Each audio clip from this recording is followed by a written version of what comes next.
अगर एक सुबह तुम उठो और पता चले कि तुम्हारे देश की सरकार ही बंद हो गई है, ना कोई नया प्रोजेक्ट, न सरकारी दफ्तर खुल रहे हैं और लाखों सरकारी कर्मचारी घर बैठे हैं बिना वेतन के।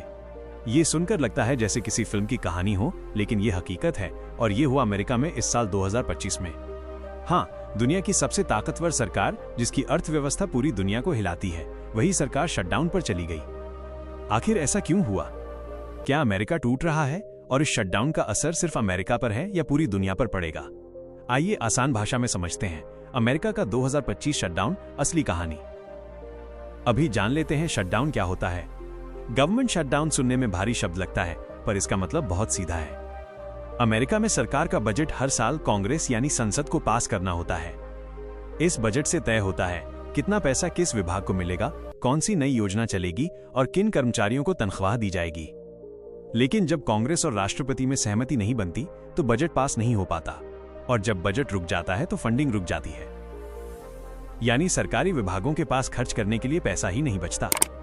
ऐसे में बहुत सारे सरकारी दफ्तरों को अस्थायी रूप से बंद करना पड़ता है और कर्मचारियों को फोर्स लीव फर्लो पर भेज दिया जाता है। इसे ही कहा जाता है गवर्नमेंट शटडाउन। अब बात करते हैं साल 2025 की। अक्टूबर का महीना था और अमेरिकी संसद में बजट को लेकर जबरदस्त झगड़ा चल रहा था। एक तरफ रिपब्लिकन पार्टी कह रही थी हमें सना होगा, दूसरी तरफ डेमोक्रेट्स का कहना था अगर खर्च घटेगा तो आम लोगों की योजनाएं रुक जाएंगी। दोनों पक्ष अपने अपने मुद्दे पर अड़ गए और नतीजा ये हुआ 1 अक्टूबर 2025 से सरकार के कई विभाग बंद हो गए। करीब 20 लाख सरकारी कर्मचारी प्रभावित हुए। उनमें से आधे को बिना वेतन के घर भेज दिया गया, बाकी एसेंशियल सर्विसेज में काम करते रहे, जैसे आर्मी, पुलिस, अस्पताल, एयर ट्रैफिक कंट्रोल आदि। लेकिन दिक्कतें बहुत बढ़ गईं। Passport office, research labs, national parks, यहाँ तक कि कुछ फूड इंस्पेक्शन सर्विसेज तक बंद हो गई। लोग सोशल मीडिया पर कहने लगे, क्या अमेरिका जैसे देश में भी सरकार बंद हो सकती है? और जवाब था हाँ, हो सकती है, और ये पहली बार नहीं है। पहले भी हुआ था शटडाउन। 2025 का ये पहला शटडाउन नहीं है। अमेरिका में इससे पहले भी कई बार ऐसा हो चुका है। 2013 में राष्ट्रपति ओबामा के समय हेल्थ केयर कानून को लेकर झगड़े में 16 दिन तक सरकार बंद रही। 2018 से 19 में राष्ट्रपति ट्रंप के समय बॉर्डर वॉल के फंडिंग पर विवाद हुआ और सरकार 35 दिन तक बंद रही, जो अमेरिकी इतिहास का सबसे लंबा शटडाउन था। इन सबका एक ही कारण रहा, राजनीतिक टकराव। यानी जब राजनीति ज्यादा और समझौता कम हो जाता है तो भुगतना पड़ता है आम जनता को। अब सवाल है, इससे होता क्या है?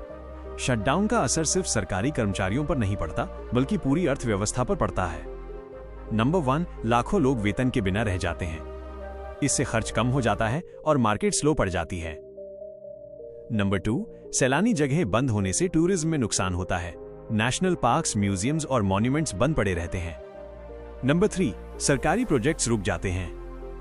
रिसर्च, एजुकेशन और हेल्थ प्रोग्राम्स में फंडिंग रुक जाती है। नंबर 4, स्टॉक मार्केट में अनिश्चितता बढ़ जाती है। निवेशक डर जाते हैं कि सरकार कब तक अपने बिल चुका पाएगी।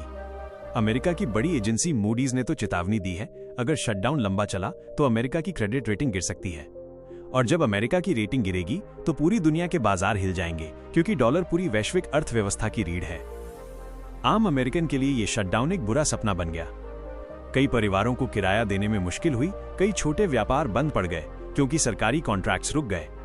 सोशल मीडिया पर लोगों ने लिखा, हम तो हमेशा सोचते थे कि सरकारें सिर्फ गरीब देशों में फेल होती हैं, पर अब लगता है हर सिस्टम की अपनी कमजोरी होती है। अमेरिका का शटडाउन सिर्फ अमेरिका तक सीमित नहीं रहता, क्योंकि जब दुनिया की सबसे बड़ी अर्थव्यवस्था रुकती है तो उसका झटका पूरे ग्लोब को लगता है। डॉलर कमजोर होता है, ऑयल प्राइस में गिरावट या उथल पुथल आती है, स्टॉक मार्केट्स में डर फैलता है।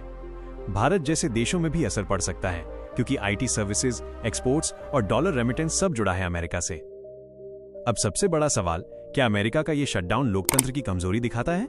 कई विशेषज्ञ कहते हैं नहीं, ये कमजोरी नहीं बल्कि लोकतंत्र की कीमत है, क्योंकि हर पार्टी को अपनी बात रखने की आजादी है। लेकिन जब समझौता खत्म हो जाता है तो यही आजादी एक बंद दरवाजा बन जाती है। एक सिस्टम जो दुनिया के लिए मिसाल था, आज खुद अपने ही नियमों में फंस गया है। विशेषज्ञों के अनुसार अगर कुछ ही हफ्तों में समझौता नहीं हुआ तो इसका असर सालों तक रह सकता है। सरकार को फिर से फंडिंग शुरू करनी होगी, कर्मचारियों को बैक पे देना होगा और अर्थव्यवस्था को दोबारा पटरी पर लाना होगा।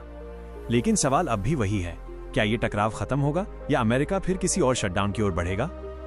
इतिहास हमें बार बार ये सिखाता है कि कोई भी सिस्टम चाहे कितना ही शक्तिशाली क्यों ना हो, अगर भीतर से बट जाए तो ढह सकता है। आज अमेरिका का शटडाउन हमें याद दिलाता है, सरकारें सिर्फ कानूनों से नहीं, विश्वास से चलती हैं। और जब वो विश्वास डगमगा जाए तो बंद हो जाता है सिर्फ सिस्टम नहीं, बल्कि पूरे देश का संतुलन। अगर आपको ऐसे आर्थिक और राजनीतिक विश्लेषण पसंद है तो वीडियो को लाइक करें, अपने दोस्तों के साथ शेयर करें और चैनल आर्थिक इतिहास को सब्सक्राइब करें। मिलते हैं अगले वीडियो में, जहां हम समझेंगे दुनिया की अर्थव्यवस्था के और छिपे सच।